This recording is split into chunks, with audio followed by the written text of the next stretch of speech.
네, KBS 1라디오 여러분은 하루에 얼마나 들으십니까? 어떤 프로그램을 제일 즐겨 들으십니까? 24시간 꽉 채우는 수많은 KBS 1라디오 프로그램 중 대표 프로그램, 대표 선수들을 소개해드리고 있는데요. 최경령의 최강시사 특집 기획 우리는 원팀이다. 예, 두 번째 순서 평일 낮 12시 10분 최영일의 시사본부를 진행하는 최영일 평론가 모셨습니다. 안녕하세요. 안녕하세요. 예, 건강은 좀 괜찮으십니까? 건강 괜찮죠. 제가 이 예. 방송평론을 수년 동안 너무 오래 해서 그러니까요. 올 상반기에 탈이 났어요. 그 이야기 들었습니다. 제가. 그래서 제가 이제 주당 평균 47회 방송. 주당평. 네. 연간 2,400회 정도 하더라고요. 그러니까 최영일 평론가 거의 틀면 거의 다 나오잖아요. 예. 그래서 이제 이 6월 말 이후 7월부터 예. 일을 뭐 한 4분의 1, 3분의 1로 줄이고 잘하셨습니다. 한가해져서 예. 너무 건강이 좋아지고 있죠. 그리고 또 진행을 하시니까 아무래도 네. 다른 쪽에 패널 나가시기가 부담스러운 측면도 있을 겁니다. 다 줄였죠. 그러니까 예. 같은 라디오 매체에서는 예. 이제 외부 출연 다 줄이고 점심시간 저희 KBS 1라디오 시사본부에 집중하고 있습니다. KBS 1라디오에 사실 보면 터프한 남자들이 많은 것 같아요. 왜냐하면 최영일 평론가도 네. 오토바이 타고 다니는 거 유명한데 네네네. 사람들이 잘 모를 텐데 네. 홍상훈 기자도 오토바이 타거든요. 예. 예, 오토바이 타고 출퇴근을 하는데 꽤 커요.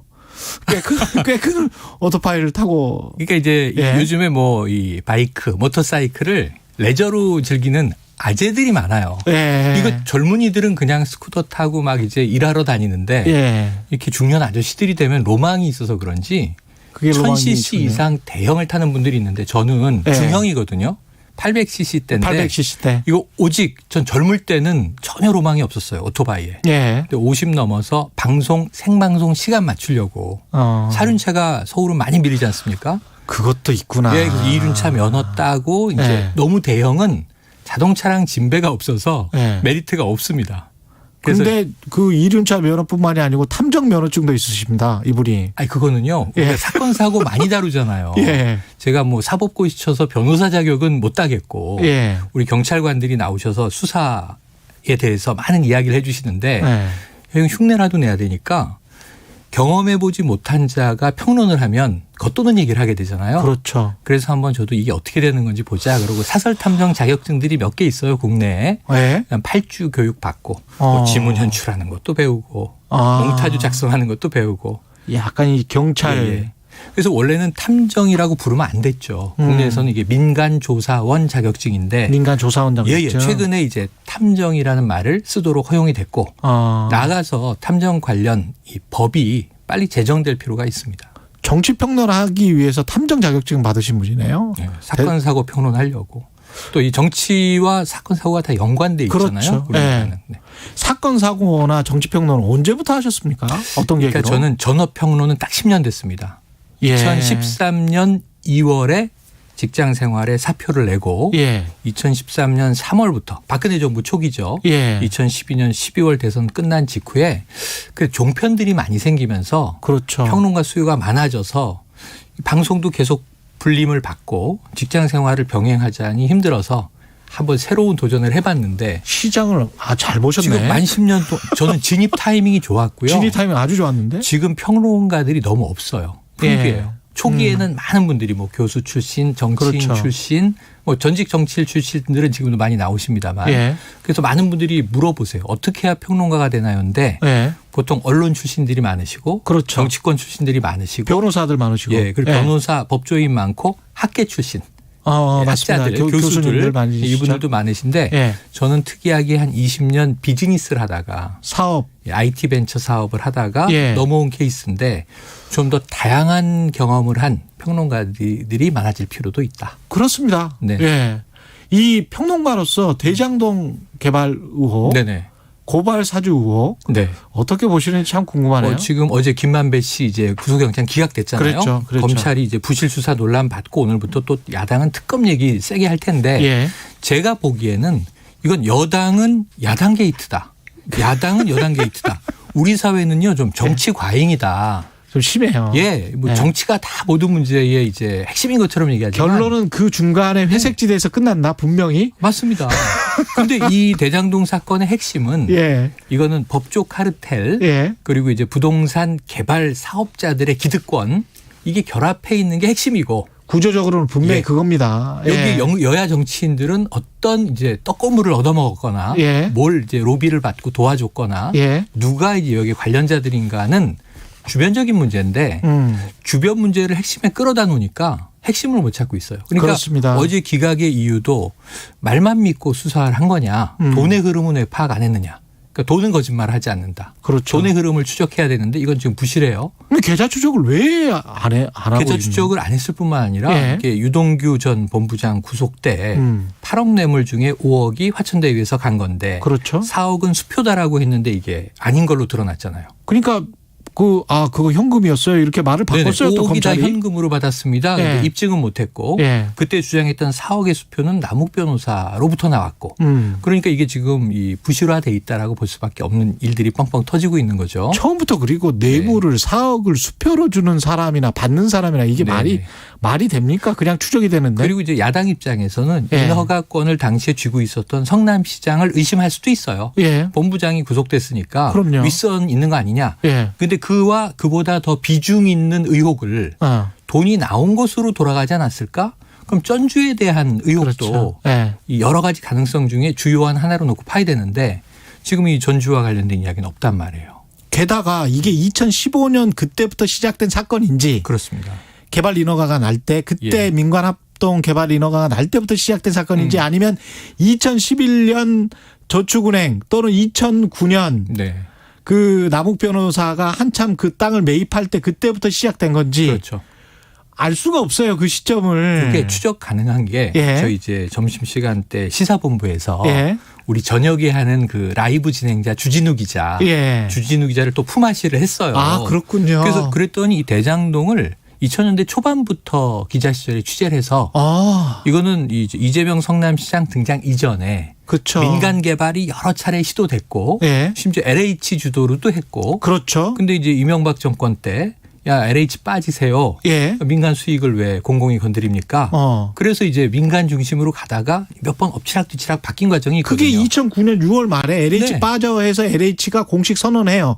근데 공식 선언하기 1년 전부터 너희들 빠져 뭐 계속 그렇죠. 그럽니다. 그렇죠. 예. 그 LH 빠질 뿐만 아니라 또 예. 남욱 변호사는 그 이전에 로비 의혹으로 이미 구속까지 됐다가 무혐의로 풀려나는 일들이 있었죠. 예. 그러니까 이런 전조가 깔려 있었는데 그걸 왜 무시하고 그렇죠. 그리고 그 이후에도 심지어 성남시장만이 타겟이 아니라 성남시의회 의장이 로비 받은 건 드러나고 있잖아요. 그거는 30억, 20억 나오지 네, 않습니까? 심지어는 시의회 의장을 지낸 분이 화천대유의 임원으로 재직을 하잖아요. 그건 완전히 뭐 이렇게 수상한 빼박이지. 정황들에 대해서는 왜 예. 비중 있게 다루지 않고 자꾸 보이지 않는 근거를 연결시키기 위한 노력을 하다 보니까 수사가 좀 산으로 흘러가는 거 아니냐. 그래서 정치권의 주장도 예. 일리가 있으니까 그걸 배제할 이유는 없지만 그렇죠. 가능성 중에 하나로 놓되 예. 수사의 중심은 돈의 흐름을 중심으로 하고 명확히 드러난 관계들을 핵심으로 놓고 이 가지를 펼쳐나가야 한다.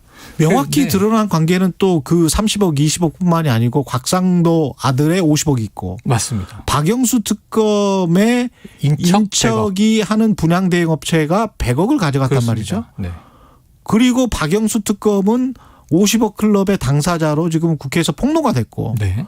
그래서 그게 훨씬 더 구체적이긴 합니다. 아직까지는. 그러니까 지금 350억 로비 자금 얘기 나오는 게 예. 이 50억 클럽이 7명이니까 350억이라고 경찰은 이제 예단을 했는데 예. 그럼 7명 조사해야 되잖아요. 그렇죠. 최재경 전 민정수석부터 이름이 드러난 유명인사들이 쫙 깔려 있는데 이들에 대한 줄소한 얘기는 없고 최재경 전 민정수석도 제가 아까 말씀드린 2011년 저축은행 네. 사건 때 이게 이 고리가 있거든요. 그렇죠. 맞습니다. 그러니까 이게 아까 탐정 자격증 말씀하셨지만 예. 일반 국민들도 기사만 꼼꼼하게 보시면 추론이 관계도라든가 예. 자금 흐름도라든가를 그려놓고 자 여기서부터 파서 저기까지 가보자인데 지금 정치권은 이게 제가 보기엔 종교 사건 같아요. 왜냐하면 왜 종교 사건이냐면 질문이 뭐냐면 예. 그분은 누구신가? 그렇죠. 그분은 이 씨인가? 예. 아니면 다른 분인가? 예. 이거 가지고 싸우고 있으니까 뜬구름 잡고 있는 거 아닙니까? 사실은 남성인지 여성인지도 특정하지 못합니다. 사람인지 아닌지도 모르겠어요. 사람인지 아닌지도 모르겠고. 그분입니다. 그분. 예. 전부 다 남자라고만 생각하고 있는데 여성일 수도 있고요. 남녀노소일 수 있는 예. 거죠. 엄청나게 많은 시나리오가 여기에 담겨져 있고 그렇죠. 그다음에 그 많은 검사장들이 왜 들어가야 되는지 그렇죠. 수원지검장 출신은 왜 2명이나 들어가야 되는지 그것도 참 궁금한 이야기입니다. 그래서 지금 이 김만배 씨 구속 예. 기각과 함께 어제 이제 검찰도 부실했다 이런 비판을 피하기는 어렵지만 예. 또 하나 우리가 간과하지 말아야 되는 게 화천대유 저분들은 또 누구시길래 그렇죠. 저렇게 화려한 이제 변호인단을 구성을 해서 예. 이건 뭐 국정농단급 사건에나 보던 일이 벌어지는 거잖아요. 근데 물론 이 화천대유 사건이 이 정치권의 관련성을 빼고 나면 부동산 비리예요. 부동산 개발 비리인데 여기 이제 관이 어느 정도 결탁돼 있나 안 있나 이게 이제 야당의 또 관심이기도 하고 그런데 여기에 변호인단이 등장하는 걸 보면 일단은 이 1,000억 원대, 수백억 원대 돈의 흐름이 그렇잖아요. 예. 대리급이 50억을 퇴직금으로 받고 나갈 정도니까 야 정말 돈잔치를 어마어마하게 했나 보다. 예. 그럼 제가 보기에는 이 화천대유와 대장동을 하나의 이 2000년대에 등장한 부동산 비리의 모델로 보면 이 흐름은 저는 영화 강남 1970이랑 비슷하지 않습니까? 7, 80년대에 강남 개발 때나 벌었던 비슷해요. 돈을 예. 여기서 그냥 화수분처럼 퍼올리고 있는 건데 아직도 그 업계는 그렇게 예. 하고 있었다는 이야기일 수 있어요. 그렇죠. 어떻게 이런 일이 가능한지. 우리가 예. 계속 이 서민들이 얘기하는 건 좀 이 아파트 원가 좀 공개하시오. 도대체 시행사 시공사들은 얼마의 마진을 취하는 것이냐. 그렇습니다. 이런 문제들을 아직도 법제화를 못해서 싸우고 있는데 예. 여기서는 지금 뭐 수백억 뭉칫돈이 서로 오가고 사실 제가 보기에는 유동규 전 본부장을 포함해서 4명의 키맨 예. 김만배, 남욱, 정영학 예. 이 사람들의 이권 다툼이 핵심이 아닌가 싶어요. 그 사람들은 분명히 그렇겠죠. 그런데 예. 지금 정영학 녹취록을 근거해서 한쪽으로만 쭉 팠는데 지금 일단 어제 막혔고요. 그럼 또 다른 쪽 파야 되지 않습니까? 그렇죠. 이제부터는 좀 제대로 파지 않으면 혼란 속에 이 사건은 흐지부지 될 수 있다. 어쩌면 법조계의 가장 어두운 이면에 있는 누군가는 그걸 하기 싫어서 그러는 흐지부지 거. 되기를 예. 바라고 있는 거 아닌가? 돈을 계속 파야 되는데 네. 돈이 혹시 법조계 고문료도 뇌물성으로 판단이 될까 봐 네.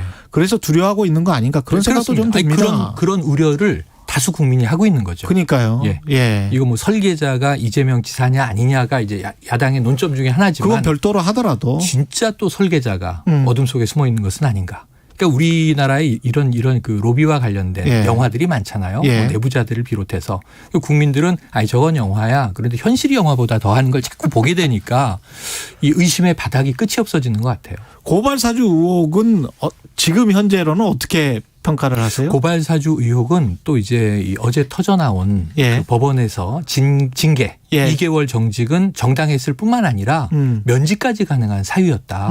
그 법원이 한 발 더 나갔어요. 그렇죠. 제가 보기에는 판결에 굳이 면직까지 가능하다는 얘기를 덧붙일 필요가 없는데 그렇죠. 그만큼 재판부는 이거 괘씸하다고 본 것 같아요. 화가 나 있는 거지. 그러니까 그걸 덧붙였죠. 그렇죠. 근데 이 정직 2개월은 약하다 이런 얘기까지 덧붙인 거 아닙니까? 예. 근데 요거까지 더해서 지금 우리가 당시에 추윤 갈등이라고 언론이 많이 보도했던 1년 동안의 일련의 사태.